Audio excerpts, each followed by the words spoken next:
So, what is going on, guys? Welcome back to yet another video here on the Frickflyers YouTube channel. And today we're going to be doing the review for the Tracking Ultimate 2 and the Wahoo 2 suits from Intrudair. So they're both tracking suits. They are both designed for similar tasks, but they accomplish it in different ways and with different amounts of efficiency.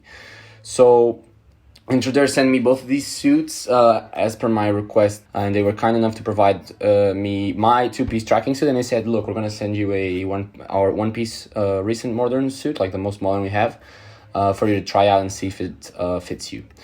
And so I have had some fun jumping with them, trying to give them my opinion, of course, coming from a wingsuiting background, and as someone who hasn't jumped tracking suits since 2017.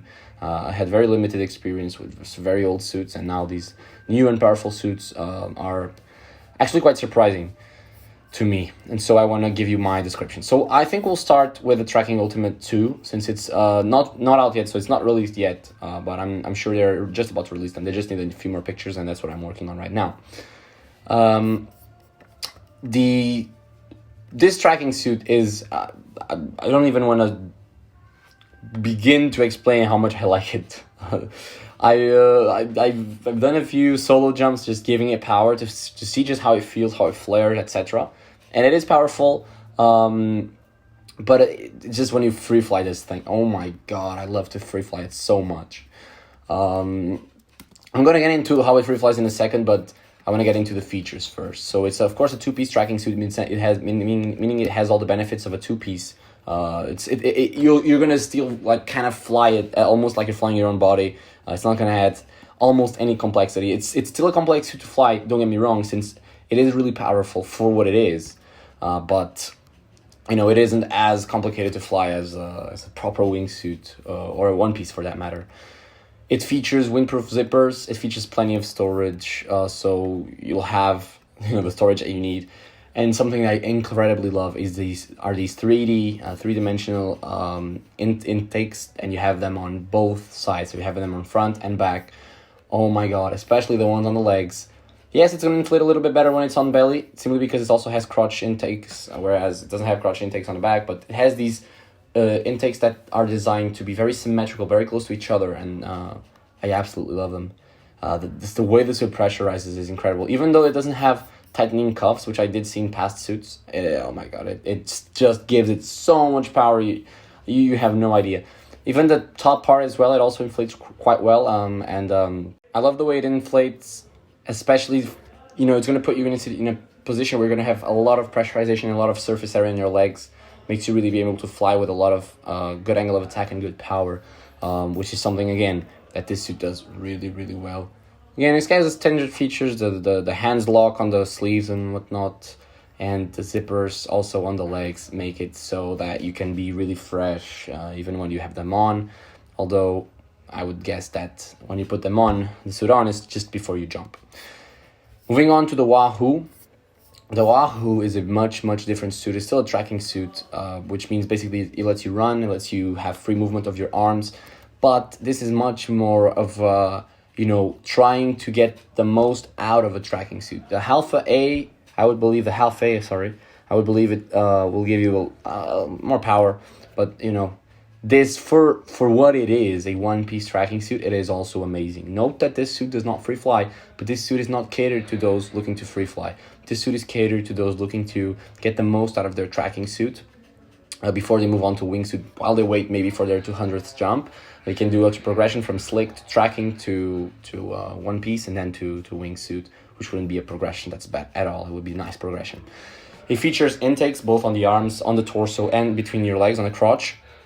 It's got a lot of surface area. Trust me, it's got more than enough surface area for this level, for the people that are going to be using this one piece. It's got more than enough area to get you in trouble, is what I think. This is the maximum amount of power you'll want for this type of suit. This suit is not catered to the hardcore wingsuiters that are going to be doing the hardcore lines. This suit is catered to people who are still doing maybe big walls, overhang cliffs and whatnot, and they want to just start learning how to track. And you can milk this fucking suit to oblivion. You can really push it to incredible lines. You can fly this suit in lines that you probably shouldn't, honestly, is what I think. It features, again, zippers for you to be able to have freshen your arms while maybe you're waiting for clouds to clear or something, which hopefully you're not. And it's got all the standard features. Now, in terms of power, it is what exactly you expect. But I think the tracking suit, the tracking Ultimate 2, the two-piece, is a little bit surprising, the amount of power that it has, especially compared to other suits I've tried. It might be my influence from having tried suits that were fit me a little bit small, whereas this fits me perfect. But I believe that this is, I mean, fuck, it is incredible. I love the amount of power that the suit has, honestly.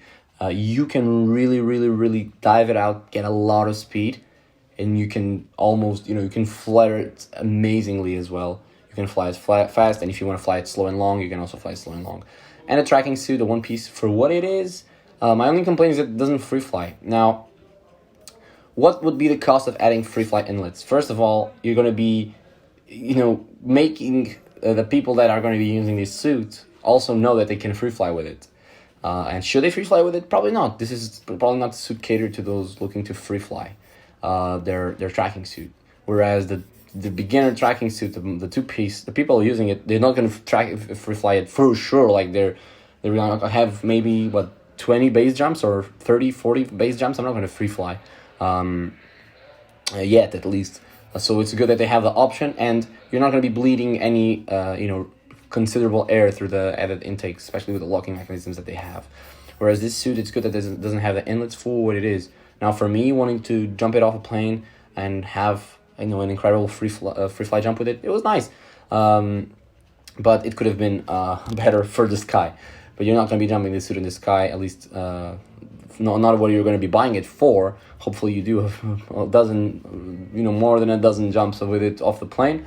But you want to track it in the mountains while you're waiting for your wingsuit, for you to be ready for a wingsuit. And this is exactly it. Free movement of the arms is what you're looking for in a one-piece, any tracking suit really, before you move up to a wingsuit. And this offers to do that. And this is going to be probably the most power you can get out of a one-piece tracking suit.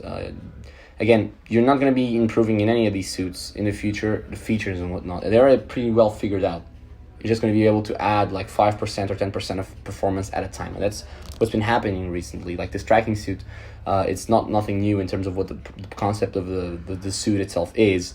Rather, it's an improvement of the design. No longer nets that make the suit inflate. It's actually intakes. And the same with the one-piece tracking suit. It's really milking on how much you can take in terms of performance while still making this suit stable to fly. The suit is really stable to fly, but it's not something you can pick up as your first suit at all. I let one of my wingsuit students take it for the first jump. Not of the first wingsuit jump. He had done the wingsuit course. He finished the wingsuit course, and I wanted to try my tracking suit, the new one, the two-piece, and he said, "Can I go with you?" And I'm like, "Yeah, let's go do a jump together, and you can take the one-piece because it's not too hard to fly. It's similar to a wingsuit. You'll be really, you'll be able to fly it." It is not. Compared to a wingsuit, at least, it is nothing like anything else. It's comparable to a tracking suit, yes, it is. So if you have the experience on a two-piece tracking suit, you'll be able to transition it to the one-piece tracking suit, but nothing else, because it's really its own thing. It's really powerful, it flies really well, and it is stable, after all. You're not going to be going into catastrophic failure easily with this suit, but it is a suit that you need to learn how to fly. I absolutely love both of these suits. I prefer the free fly worthy two-piece suit, but the one piece, I'm going to have to test it on the mountains to give it my full opinion. So that's been it for today, guys, and I'll see you next time.